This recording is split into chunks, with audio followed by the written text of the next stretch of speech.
Hey there, welcome to the James Show, News Talk 820 WBAP, now on FM at 93.3.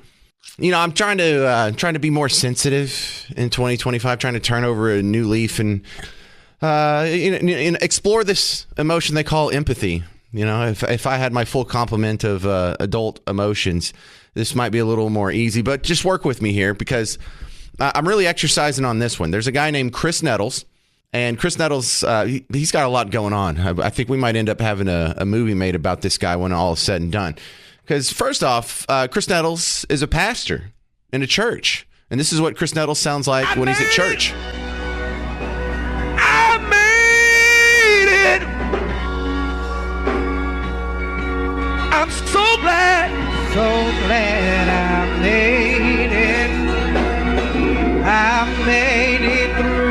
Does anybody have that testimony? I have the testimony. Through the storm and the rain. Yeah, it was raining yesterday, wasn't it? I made it. So glad I made it. Anyway, fun stuff. So that's Chris Nettles at church. Chris Nettles is also on the Fort Worth City Council.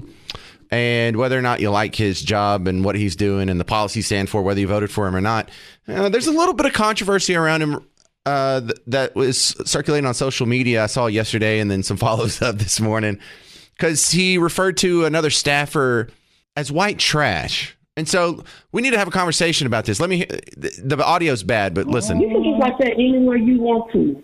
But now we're going to be entertaining and shaking hands and talking to voters and constituencies.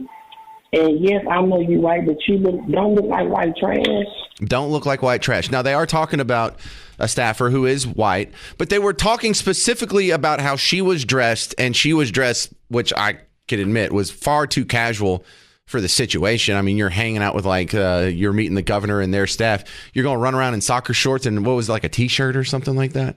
And so we need to have a little nuance here because the hair trigger on so many people's keyboard here is, someone said an insult that happens to include a racial element to it. So that is the worst thing in the world. That's racist. And this guy, whoever said that, needs to be destroyed and lose their job or whatever. But really, I don't like it when they do that to other people. I don't like it. I don't like the hyperbole. I don't think just because you use the term white trash that you are necessarily racist. Just because you've identified there's a stereotypical genre of society that we've all kind of agreed upon, that the white trash label, it exists for a reason. And just because you've identified someone in that group, because it's not flattering, it's not complimentary, but it's not racist. It doesn't, that doesn't give me evidence that Chris Nettles thinks that people based solely on the color of their skin possess traits that make them better or worse than other groups of people, which is the definition of racism. And, I'm careful here because I didn't see what she was wearing. Now, if she was dressed nicely, if she just was wearing like this nice forest green dress that she picked up at Neiman Marcus and, what is that, a Michael Kors? And she still got called white trash. Well, then there may be a little animus beyond fashion critique there that we may need to explore. But what if she really did, look like white trash? Because I'm thinking if there's ever an instance where it's okay, then we have gray area. And I think, of course, there's an instance where it's okay. If Theo, you know who Theo Von is? Trainer, are you listening? Do you know who Theo Von is? He's not listening. Garrett, do you know who Theo Von is? So he's a comedian, and his whole bit is that he's white trash. So he intentionally has grown this ridiculous looking mullet. He always wears ratty T-shirts. That's his jam. That's kind of like the Larry the Cable Guy motif, just for the newer generation. Yeah, so if you look like, by the way, Larry the Cable Guy, that's all an act. That's not his name. His real name's like Don Whitley or something. Anyway, so what if there's a guy who looks like Theo Von, and not only is he wearing a Marlboro jacket, it's one of those from the 90s where you got it with your Marlboro miles. So it's just a Marlboro logo like 800 times stitched together into a jacket. It looks terrible. And I don't know why you would want to brag about how many heaters you've been burning, whether they're reds or not. So a guy wearing a Marlboro Miles jacket with a Theo Von looking mullet. He's wearing jean shorts. Not that we're intentionally jean shorts. They used to be jeans, but he cut them off, washed them a few times. And those look different. And they look a little more trashy than the intentional jean shorts. What if on all this, he's working on a Camaro with T-tops and he's kind of dirty and grimy and stuff. Would it be okay to say, oh, that guy kind of looks white trash? Even he might not be. He might be the CEO of a Fortune 500 company. He just dresses weird on the weekend, and he wants to fix his T-tops, and maybe he got that Marlboro Miles jacket from his dad or something. There could be an explanation. I'm not even saying he's white trash. And I think that's what Chris Nettles was saying. He wasn't saying she was white trash. He was saying she looks like that. And so if you are adopting a motif of dress that kind of fits the description, I don't think we're dealing with an ethnic slur anymore. I find that insulting. I don't think he should lose his job. Well, based on that, he may be a terrible councilman. He may be a fake preacher. He may have, some sexual deviancy going on behind the scenes that's going to be uncovered soon. And maybe he should lose his job for that. But just like we bristle at people pretending to be offended at things that clearly aren't offensive, people pretending like Trump's spending pause is akin to Hitler, or people pretending like the illegal immigrants being deported is akin to Nazis. These people are pretending, they're imagining these fantasy scenarios where they're a victim that's being persecuted by this evil person. And I just can't do it back at them. I know they deserve it. I know they don't deserve better, but I just can't do it. I can't pretend like I'm offended by Chris Nettles calling some woman white trash. I mean, maybe he will prove to be awful in other ways, but this is one of the things we have to stop. If we ever want to see another Blazing Saddles come back, if we ever want to get back to when race relations felt a little more normal in the 90s and early 2000s, I think we're going to have to stop pretending like every time someone invokes a racial adjective in any phrase that all of a sudden they're a racist person or it deserves some sort of offense. It's okay to refer to someone's race or even their fashion, and it doesn't make them a bad person. But I certainly enjoy watching the people just go crazy about it on social media. 800-288-9227. 800-288-9227. And I think, you think I've never been called white trash? I didn't really get offended because they don't know me. I mean, maybe I look bad or maybe I need to take a shower or something, but I know I'm not a terrible person. I know I'm not on the bottom rung of society. I don't have a meth problem. I haven't lived in a trailer in a very long time. I don't go to jail. I don't have a Camaro with T-tops or anything. I never bought anything with Marlboro Miles. So I don't take particular offense to that. But a lot of people online acting like they are. Are you? 800-288-9227. And what a weird way to lose your job. Telling some woman she needs to dress nicer at work. We have Billy Idol on tour again. He's coming to Dickies Arena May 7th. Special guest Joan Jett and the Blackhearts. Man, I think maybe he should be opening for her, not the other way around. But whatever. If you want tickets, go to livenation.com. It's also one of the contests we have going. The same number I give out for callers, 800-288-9227. You can get a chance to win a pair of tickets. Text the word IDOL, IDOL, like Billy Idol. 800-288-9227. I'm James Parker. It's News Talk 820 WBAP, now on FM at 93.3. Hey, sports fans. James Parker here for the Prize Picks app.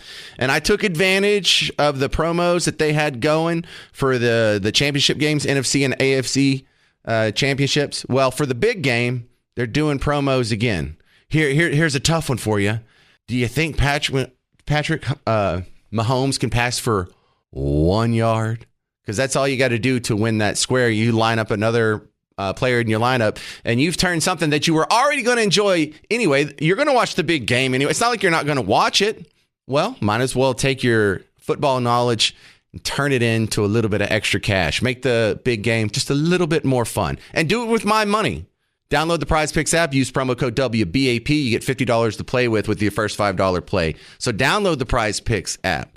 Add a little bit of spice to the big game. Use promo code WBAP and get $50 from me to do it with. Prize Picks. Run your game. Hey there, welcome to the James Show. News Talk 820 WBAP, now on FM at 93.3. If you want to be part of the show, 800-288-9227. 800-288-9227. Now, before my last guest, I was talking about Fort Worth Councilman Chris Nettles, who was caught on a hot mic referring to a woman's appearance is white trash. And some people were saying, well, you can't have it both ways. Either ethnic slurs are a fireable offense or they're not. And if you only apply it to one side but not the other side, then it's the typical thing. But I wasn't really offended by the comments to begin with, and I'm generally considered to be a white guy. That didn't hurt my feelings. Terry in Fort Worth, your thoughts on your city councilman using a slur like that? Oh, I think it's unacceptable. It is a double standard that should not be allowed, whether you're offended by it or not, because, it is a slur. It is derogatory.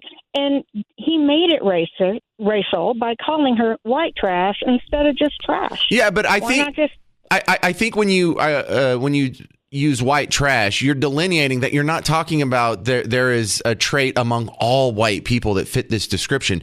It means you're talking about a specific subset of people who happen to be white, but also trash.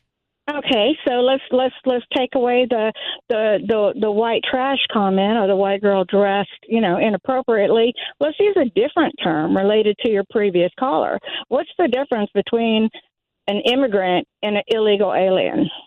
Oh, no, you've totally won me over with that. Right, yeah. The previous caller referred to illegal aliens as immigrants. It's like, wait, no.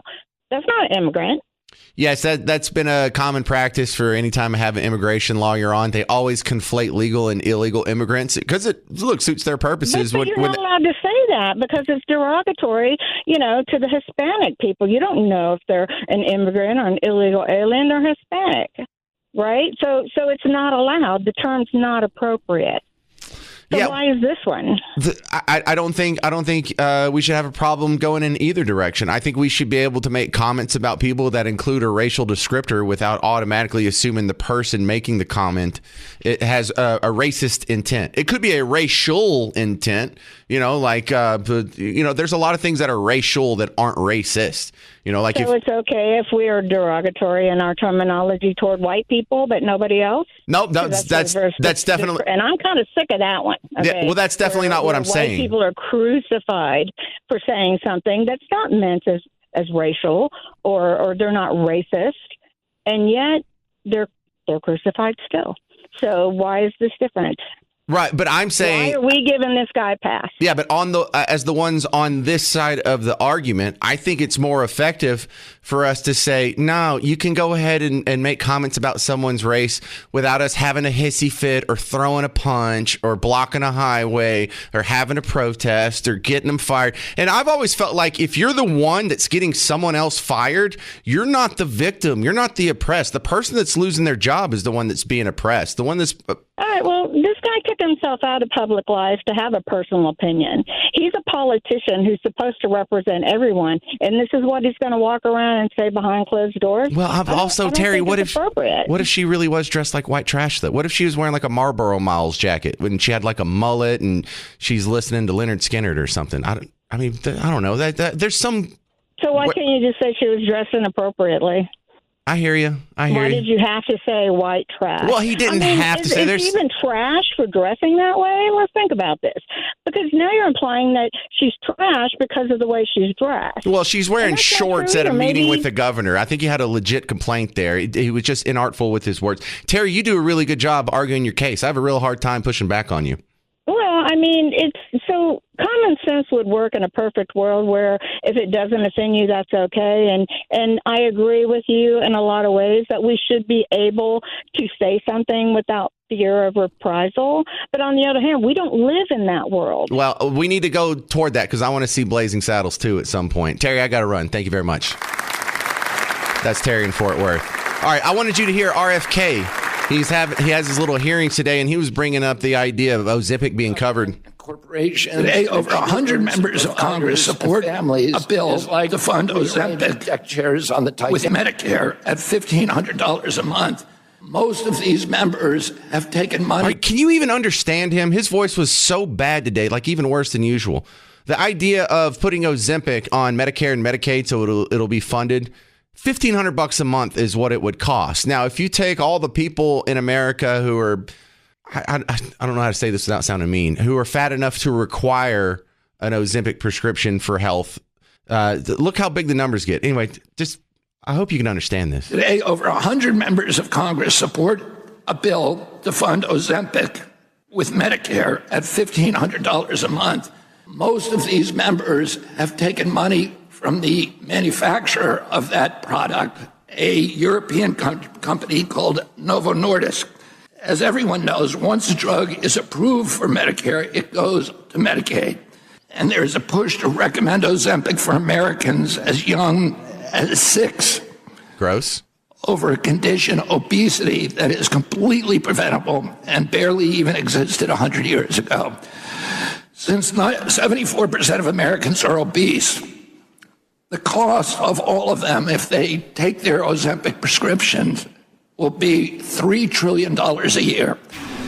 This is a drug that has made Novo Nordisk the big... Hang on. Did you get that? $1,500 a pop, seeing as how like 70% of us are eligible for Ozempic. $3 trillion is what we would end up spending, it being transferred from the taxpayer dollars to this Dutch company, Novo Nordisk. All for something that isn't like a disease. And look, I don't consider obesity a disease because it's not like a bacteria got in and infected you. It's not like a virus came, it's tearing up your cells. It's not like cancer is growing tumors all over your body and it's out of your control. You just ate too much. You just exercise too little.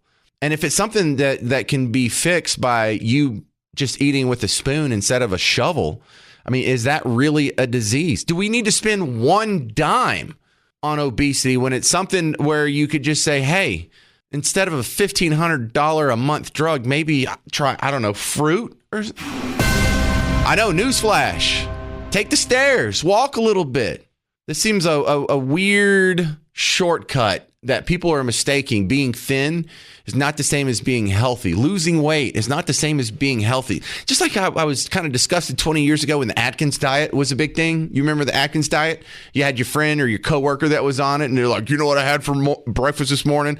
I had bacon, and then I drank the grease, and then You're not healthy. You're not losing weight because you're gaining in health. You're dying. That's why you're losing weight. And Ozempic just makes people, I can't even stomach looking at food. I can't even stand food. I don't even want to eat it. Well, then you're sick. You're not supposed to reject food. That's what a sick person does. You're dying. That's what happens to people on chemo. You'll lose weight on chemo. Doesn't mean it's good for you. Ozempic kind of worries me. Ozempic's one of those drugs where in about 10, 15 years, 20 years, we're going to be inundated with commercials about class action lawsuits. Did you or a loved one take Ozempic for obesity? You may be entitled to compensation through our class action lawsuit. That's, SkeeterLawBrothers.com. That's going to happen. People are going to start going blind, or their legs going to fall off, or they're going to lose all their fingernails, or something weird. This is just too good to be true. And I see too many people run around sick on this stuff. And how about we have it in circulation for a little bit before we spend $3 trillion to give it to every fat person in America? And well, not every fat one. You either have to be old enough to get Medicare or poor enough to get Medicaid. So just the old, poor, fat people are going to get taxpayer-sponsored Ozempic and instead of exercising. Yeah, I think I'm with RFK on that one. That sounds like a pretty bad idea. Coming up next, we're going to talk with Jennifer Hargrave Family Law. Gen Z showed to most likely commit financial infidelity. Are you cheating on your spouse with money? We'll talk about it next on The James Show. I'm James Parker. It's News Talk 820 WBAP, now on FM at 93.3. Hey there, welcome to The James Show. News Talk 820 WBAP, now on FM at 93.3. I will be live at the Fort Worth Stock Show and Rodeo again on this Friday. Come on out and say hi. Thank you to all the people who came out to Shaw's Patio in Fort Worth last night for the James Show meet and greet, listener meet and greet, and also the birthday bash, first birthday of the James Show on WBAP. Shaw's Patio, you were a great host. I highly recommend it if you're hanging out in Fort Worth looking for a place to go. My next guest, Jennifer Hargrave, she's a divorce attorney. And do you ever feel like there's a stigma attached with your job? Because I know there's one attached to mine. Like, I have to be careful in what setting I admit that I'm a talk radio host. And, divorce attorney carries some weight with it. I just think it's a great opportunity to re-educate people about the fact that actually being a divorce attorney is a great job. I get to help people start their second chapter. So that is such an optimistic look at it. Well done. All right, Jennifer Hargrave, I saw a new study shows that Gen Z is most likely to commit financial infidelity. Now, that sounds all spicy, but how are we defining financial infidelity here? I think that term refers to the feeling of betrayal that a spouse has when they realize that they don't have the resources, the wealth, the money that they thought they did have because the other spouse was spending it all covertly or secretly. So it's sort of that, anytime you have a situation where there's like a huge surprise, that can be a really hard thing to overcome. Well, I've heard about guys getting busted because when the wife goes through the bank statement, or sometimes the accountant going through the bank statement says, wait a second, what's all these expenditures at the local hotel or something? And so I see why people would want to hide some of their financial activity. Sure, but I think also there can be just a lot of shame around money.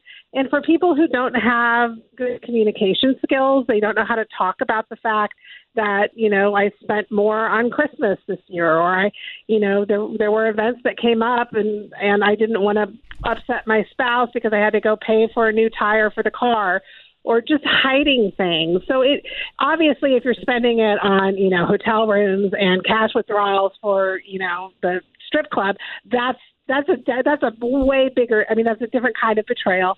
But this is sort of the situation where it's not any kind of sexual infidelity, but it really is just that betrayal of my trust that I thought you were handling our finances for the betterment of the family, and now I learn that you've been, spending on things that I didn't approve of, or just not communicating about it. That's what it really comes down to. Well, Jennifer, I have a close example of that, and don't worry, my friend Dave doesn't listen, and neither does his wife. But she likes to treat herself. Like when she goes to the gas station, she always gets something. If she goes shopping, she always gets a new pair of clothes. She's constantly just, I guess she gets some sort of dopamine hit off of it, almost like a shopaholic. And so she had a string of 3 credit cards that she got without Dave knowing, ran them up to $53,000, and then came to him one day. She's like, I can't afford the minimum payments. You have to help me. And so I think that is that's probably the most clear-cut financial infidelity I've seen personally. I mean, that is a common fact pattern. And we see that quite a bit. That's common? Yes, it's not that uncommon. So here's the thing, especially, I think the problem is, of course, here she is spending money getting her dopamine hits. Like, why does she have to get her dopamine hits there, right? Why can't she sit down and say to her husband, these are the things I'm spending money on? Like, the problem is the breakdown in communication. Like, these are people who she doesn't know how to show up in a way to address her needs in the relationship, and he doesn't either. And so they resort to these really unhealthy patterns. And we see that. Well, Dave didn't divorce her. He had to take a big chunk out of his 401k to knock some of that down. And he's not very happy about it. But still, we know the old saying, the number one cause of divorce is usually finances. Yeah, and I think it's really the inability to communicate and connect on finances, to have a common financial goal for your family. And, while they're not divorcing now, the problem is the trust is eroded. So Dave's not going to feel safe that she isn't out now opening up new credit cards because her credit score just went through the roof when he paid off all that debt. So, I don't think it's a net positive, but yeah, I think he's handling it really well. You use the word trust there. That seems to be the biggest negative going forward is now he has to look up on it. Now he has to open all the junk mail and make sure some of it's not a statement for something he didn't know existed or whatever. And if you ask him like, is this better or worse than actual infidelity? I think he might have chose like, man, couldn't you have just slept with the neighbor instead of $53,000 in credit card debt? Right. At least I still have money in my 401k. I think the thing here, James, is so important for people to know because this is common, is that this is an opportunity. When something like this comes to light, it doesn't mean your relationship has to end, but it means you both need to do repair work. It's awfully easy for Dave to sit there and just point the finger at her and say, she did all this stuff wrong. But the truth is that there's probably some work Dave needs to do, too. So he's showing up in a way that, she feels like she can connect with. So these opportunities in relationships, it doesn't have to mean the end of the relationship. But if you don't take actions and you're not proactive in really building a foundation of trust going forward, it's going to be very difficult to have any kind of a healthy relationship. All right, Jennifer, watch this be the one show that Dave listens to. Or maybe, maybe it's Tracy. But how do they find your work outside of the James Show if they want to get rid of that spouse? OurGreatFamilyLaw.com. All right. I'm sorry. Start your second chapter. Yes. Not get rid of that sorry old spouse. HargraveLaw.com. Thank you, Jennifer Hargrave. Coming up next, We had a very serious concern at the White House press conference yesterday. There was a reporter who was concerned that is Black History Month going to be canceled? I'll tell you in 4 minutes on the James Show. News Talk 820 WBAP, now on FM at 93.3. See what you did there. Hey, welcome to the James Show. News Talk 820 WBAP, now on FM at 93.3. Man, I feel bad for the White House press corps. No, I mean, not all of them, but these people who have been telling you that, Trump's Hitler and Nazis are coming, and then they still lost the election. Now that they got to go spend 4 years asking this guy questions, and they have to put themselves in these pretzels, these mental gymnastics to come up with something bad to say about the guy, because that's their job. They don't go in there and try and find out, the most important things that are going on that affect me and you the most. They didn't ask any questions about we're in a shooting war with Russia. They didn't ask any questions about the drone mystery that just got solved.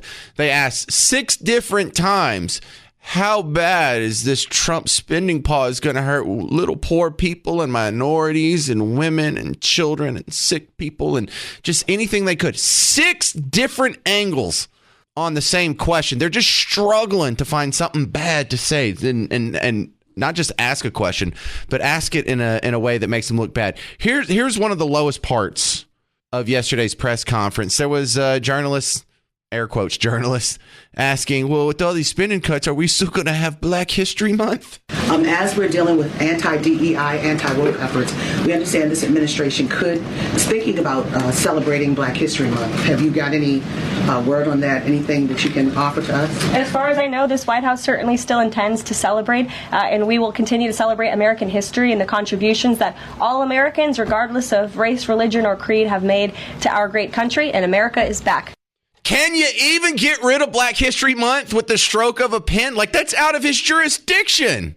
That's like in The Office when Michael, his girlfriend dumped him, and so he tried to cancel Christmas. That was a joke, right? Because you're just the manager of an office at a paper warehouse.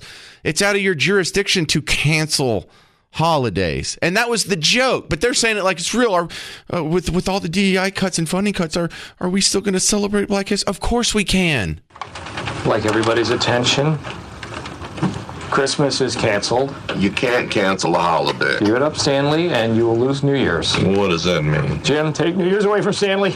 Michael, what's going on? Carol and I split up amicably. And I just don't think it would be appropriate to celebrate under the circumstances. Will they still air Rudolph? That's not fair. Are we going to cancel Hanukkah as well? Fine. Have your party. Just no guests. But we invited guests. Well, you know what, fellas? All of your guests would have probably canceled at the last minute. Anyway, leaving your life a stupid, rotten mess. That's exactly what they sounded like at the press conference yesterday. Are we still going to be allowed to celebrate Black History? Of course we are. No one's going after Black History Month. What a ridiculous question. Over a pause in funding, an admittedly temporary pause in grant programs. Is there a grant program that makes Black History Month happen? What the heck are you talking about?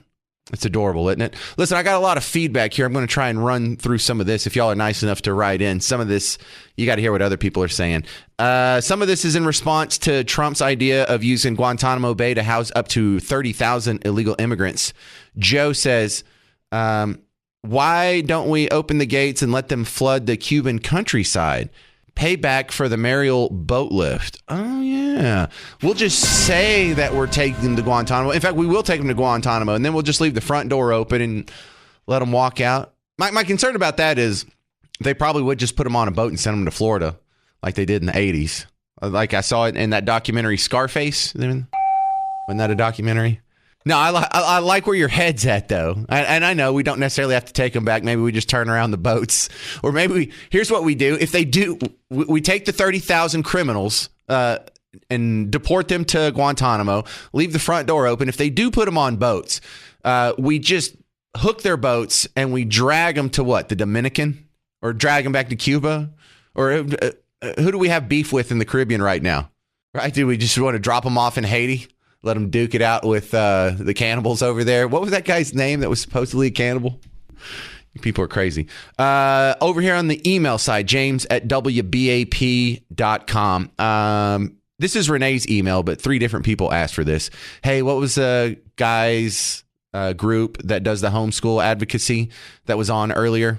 That was Lance, and it is commonsenseedu.com. commonsenseedu.com. If you missed that segment earlier, it was like an hour ago. Go back and check out the podcast. A lot of good info about homeschooling and the people who are making that transition. Also, Renee had a second paragraph in the email that says, I was in high school in the 70s in Lubbock. A member of the First Baptist Church, taught a Bible class at Monterey High School for many years. It was an elective. It wasn't religion or Baptist. She just taught the Bible as history and literature. So fantastic. That's what is coming back now. We now have a few schools in North Texas that have adopted some of the Bible-infused curriculum that just got okayed a few months ago. I was telling you about that on the James Show. So that is happening as we speak. I don't know this person's name, but it says TDT is the initials. They want me to look up Avery Singer. Avery Singer just came out this week saying she is dying and has a bone disease now after Ozempic. It's not good for your body for weight loss. Well, look, even if Ozempic has some negative side effects, is it worse than being 400 pounds? Because look, if you're 200 pounds, you don't need to take Ozempic. You're not even really fat. Yeah, you're overweight and the chart says you're obese, but I don't think you're the type of person we're thinking about when, someone who needs Ozempic. 400-pound people don't make it to age 60. I mean, can you think of one? I can't think of a whole lot. But that's going to be an interesting human experiment to happen in front of your face if we do okay Ozempic for Medicare and thus Medicaid. So if you have any more feedback, James at WBAP.com. I read all of them, and I love hearing from you. So either do that or stop by and do what everyone else is doing. Leave me a Facebook message. That's fine, too. Luke Bryan is coming to town June 20th. He's going to be at the Dos Equis Pavilion. It's one of the concerts that we're having our contest rotation. For this one, you text the word song, because his tour is called the Country Song Came On Tour. And whatever. Text the word song to 800-288-9227.